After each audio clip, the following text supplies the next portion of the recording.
साथियों नमस्कार, कैसे हैं आप सभी लोग? उम्मीद है बहुत अच्छे होंगे। साथियों, अपने देश में इस समय महाकुंभ का महापर्व आयोजित हुआ है और चल रहा है प्रयागराज में, आप सभी लोगों को पता होगा। और जो अन्य राज्य के लोग हैं उनको भी पता होगा। पेपर में मुख्य पृष्ठ पे महाकुंभ का ऐड आता है और आए दिन उसकी खबरें चलती रहती हैं कि 2 करोड़ लोगों ने, 1.5 करोड़ लोगों ने, 2.5 करोड़ लोगों ने एक दिन में महाकुंभ में स्नान किया। शाही स्नान होते हैं और कई अखाड़े के लोग वहाँ पे साधु संत आते हैं और नागा साधु आते हैं। कुल मिला के एक तरह से जो इस बार का महाकुंभ मनाया जा रहा है वो एक रिकॉर्ड बनाने की ओर अग्रसित है और सरकार इसमें काफ़ी मन लगा रही है और काफ़ी ध्यान दे रही है कि एक विश्व रिकॉर्ड बने, वर्ल्ड रिकॉर्ड बने कि आज तक कभी भी इतना बड़ा मेला पूरी दुनिया में आयोजित नहीं हुआ, वो भी सफलतापूर्वक। बात भी सही है, होना भी चाहिए। जो प्लानिंग सरकार ने की है, जो मैनेजमेंट सरकार ने किया है, वो सब देखने योग्य है। और क्या कमियां हैं, क्या कमियां नहीं हैं, ये तो वहाँ पे जो सैलानी जा रहे हैं, जो वहाँ पे स्नान करने जा रहे हैं भक्तगण, उनको इस बारे में ज़्यादा कह सकते हैं कि अनुभव होगा और वो ही अपना अनुभव आपको बता सकते हैं।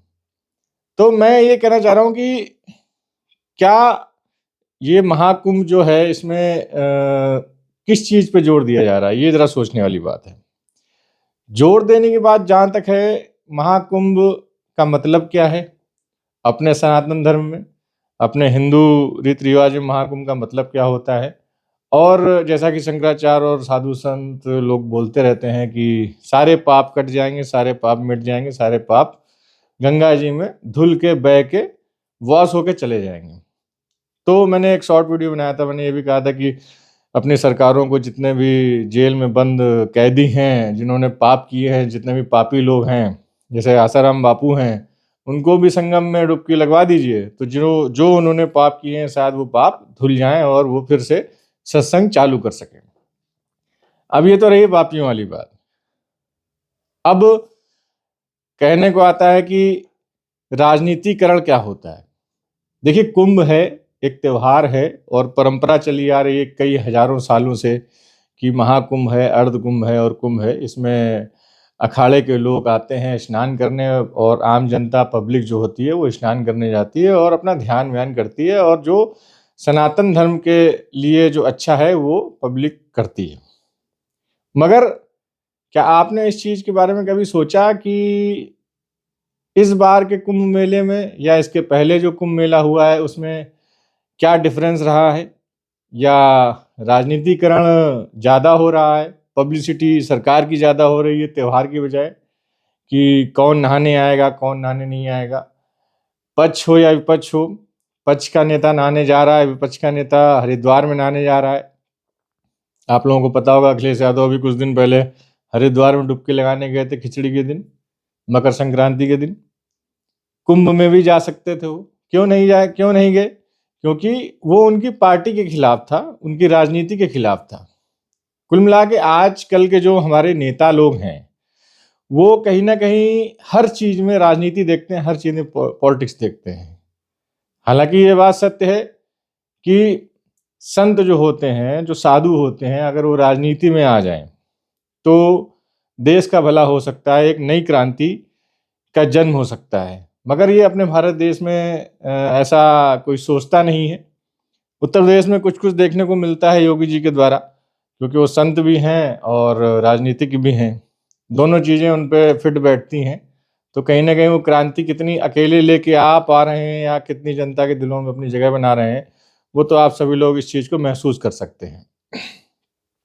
अब करते हैं बात राजनीति की और साफ सफाई की, हाइजीनिकनेस की, मेले में जो व्यवस्था है उसकी। क्योंकि दावा किया जा रहा है 40 से 50 करोड़ की पब्लिक 45 दिन में वहाँ आएगी और स्नान करके जाएगी। लगभग लगभग 35 से 40% टोटल इंडिया की जो पॉपुलेशन है वो 35 से 40% पॉपुलेशन इलाहाबाद प्रयागराज में आएगी और डुबकी लगा के अपने पाप धो के जाएगी। मैं ये नहीं कह रहा हूँ कि सारे पापी होते हैं, कुछ लोग ये कहावत है कि पाप धुल जाएंगे और सारे कष्ट मिट जाएंगे। मगर सवाल कुछ और भी खड़े होते हैं कि कुछ दिन पहले था कि जो वहाँ के लोकल नाविक हैं, निषाद समाज के जो नाव चलाने वाले लोग हैं, उन्होंने 12 साल 13 साल इंतज़ार किया। इंतज़ार करने के बाद उन्होंने लोन लिया और अपनी नई नई नावें बनवाई ताकि रोज़गार उनको मिल सके, कुछ पैसा कमा सके। उनको मजबूरन जो है शासन ने, प्रशासन ने 5-6 किलोमीटर दूर भगा दिया कि आप 5-6 किलोमीटर दूर जाइए, वहाँ पे चलाइए अपनी नाव, संगम में आपकी ज़रूरत नहीं है। तो सरकार ने यहाँ पे भी आम जनता को कहीं ना कहीं ठेस पहुँचाई। ये भी एक सोचने का और मंथन करने का विषय है। मेला जो होता है वो रोजगार भी सृजन करता है। ये जरूरी नहीं कि मेले का अगर मेले का जो प्लानिंग सरकार कर रही है तो सरकार का ही पूरा राइट है, सरकार का ही पूरा हक है। वहाँ की लोकल पब्लिक का भी हक है कुछ पैसा कमाए वो, क्योंकि रोजगार का सृजन ऐसे ही आता है। मुझे नहीं लगता कि इलाहाबाद में, प्रयागराज में संगम के अलावा और कुछ ऐसा और कुछ ऐसे संसाधन या ऐसी कोई चीज़ें हैं जिससे लोगों को रोजगार और अच्छा मिल सके। तो ये तो रही एक लोकल वाली बात कि हाँ, रोजगार कैसे किसी मेले में या किसी प्रोग्राम में दिया जाए लोगों को। दूसरी बात आती है कि हाइजीननेस, वहाँ पे जो हाइजीननेस व्यवस्था है वो कैसी है। आप लोगों ने सुना होगा कि एप्पल के जो संस्थापक रहे थे, उनकी पत्नी आई हैं और वहाँ पे वो प्रवास भी कर रही हैं और वो वहाँ पे प्रयागराज में स्नान भी करना था उनको। मगर अचानक से पेपर में एक दिन पहले आता है कि उनके हाथों में एलर्जी है, उनको स्किन प्रॉब्लम है और वो स्नान नहीं करेंगी। वो वहाँ प्रवास करेंगी मगर वो स्नान नहीं करेंगी। इसकी खोजबीन की गई, पता लगाया गया क्या मामला है, क्या मामला नहीं है। तो पता लगा कि पानी दूषित है। अब मैं इसकी पुष्टि नहीं करता हूँ कि पानी दूषित है, मगर इसमें कुछ लॉजिक लगाने की ज़रूरत है, लॉजिक लगाने की बात है। लॉजिक हम लोगों को ऐसे लगाना चाहिए कि मान लीजिए 2.5 करोड़ पब्लिक एक दिन में नहाने आती है एक घाट पे, और वो एक ही संगम का घाट है जहाँ पे 2.5 करोड़ पब्लिक नहा रही है, जो आपको फोटो में, वीडियो में दिखाया जाता है। और भी कई जगह हैं जहाँ पे स्नान की व्यवस्था की गई है। अब लोग कहते हैं पानी फ्लो में जा रहा है, तेज जा रहा है। पानी फ्लो में सिर्फ एक ही घाट पे जाता है साथियों, वो है सिर्फ हर की पैड़ी हरिद्वार का घाट। वहाँ पे जिस फ्लो में गंगा जी का प्रवाह होता है, वैसा फ्लो और कहीं भी किसी भी घाट पे, किसी भी जगह पे नहीं होता, क्योंकि प्रयागराज आते आते गंगा जी और यमुना जी का जो वेग होता है वो काफ़ी हद तक कम हो जाता है, ना के बराबर हो जाता है।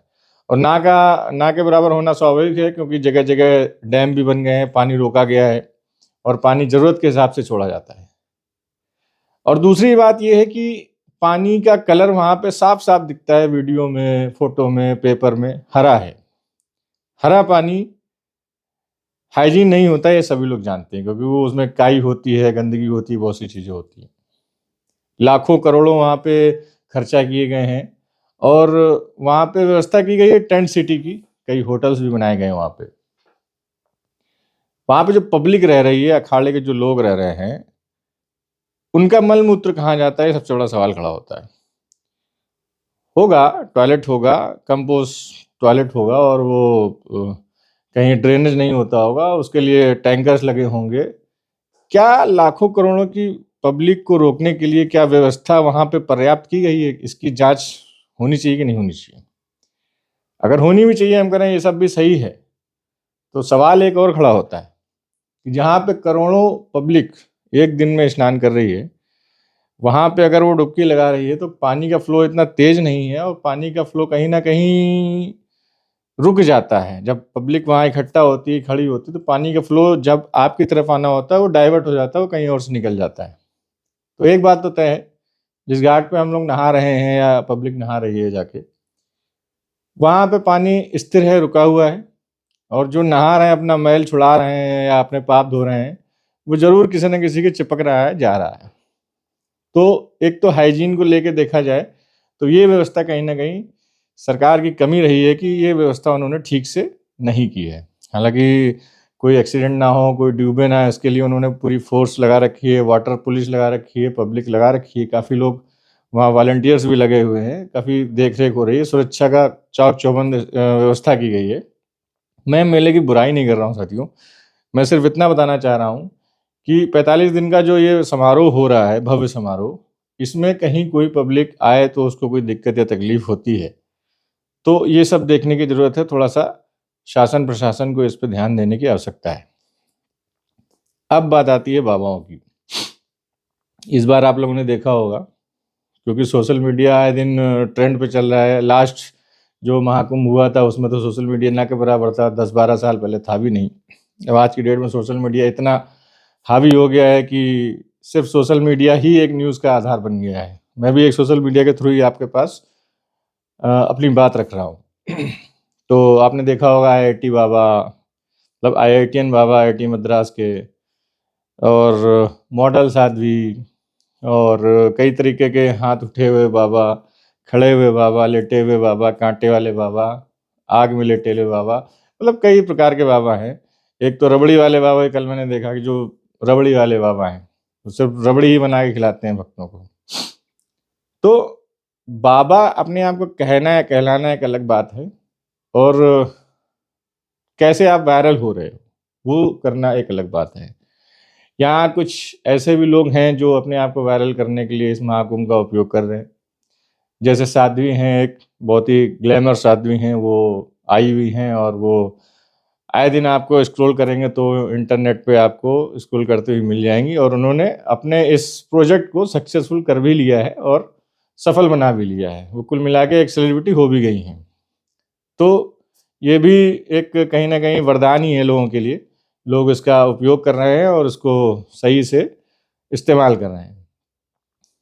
अब बात करते हैं कि ये महाकुंभ का आयोजन होता है तो क्यों होता है, किस लिए होता है। देखिए, यहाँ धर्म संसद भी लगती है, और यहाँ सनातनी नियम कानून में क्या फेरबदल करना है, क्या और नया करना है, ये भी होता है। महापंचायत होती है बाबाओं की, साधुओं की, और नागा साधुओं की। यहाँ शंकराचार्य भी आते हैं, वो भी बैठते हैं, उनके भी मठ हैं। और प्रेस भी आती है, वो जो पुरानी चीज़ें हैं या नई चीज़ें हैं जिस पे बहस करनी है या कोई मुद्दा उठाना है, वो भी एक मंच है यहाँ पे। जैसे ज्ञानवापी का मंच इस समय ज़ोरों शोरों से चल रहा है वहाँ पे। और अभी चित्रा त्रिपाठी ने शंकराचार्य जी से कह दिया था कि ज्ञानवापी मस्जिद बोल दिया था, तो शंकराचार्य जी भड़क गए तो उन पे, और कहा ज्ञानवापी मस्जिद कैसे बोल सकती हैं आप, आपने बोल कैसे दिया, आपकी हिम्मत कैसे हो गई ऐसा बोलने की।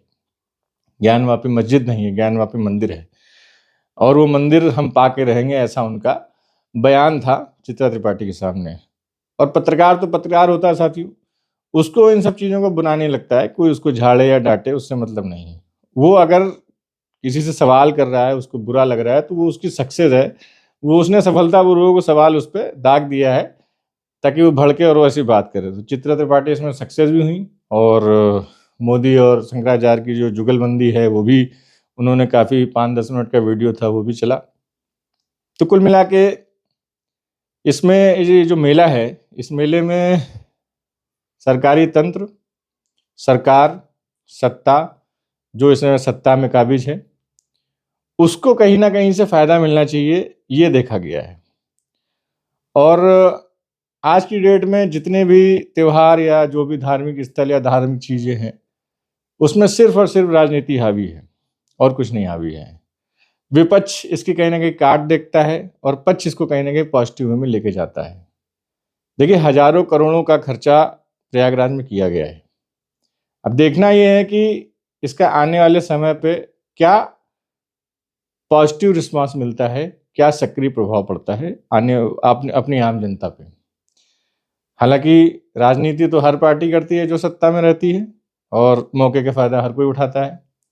मगर इस बार जो सरकार ने, और सत्ता में बैठी जो सरकार है, उसने जो मेले को कैश करने की कोशिश की है या कैश कर रही है, कितना सफल होती है, ये तो वक्त ही बताएगा। और मैं ये प्रे करता हूँ कि ये महाकुंभ जो अभी स्टार्ट हुआ है 13 तारीख को, आज लगभग 17-18 तारीख हो रही है, सक्सेसफुल कंप्लीट हो, और इसमें सरकार को और देश को सफलता मिले, और सभी भक्तगणों को आशीर्वाद मिले। माँ गंगा और माँ यमुना आप सभी को अनुग्रहित करें, यही कामना है मेरी। बहुत बहुत धन्यवाद।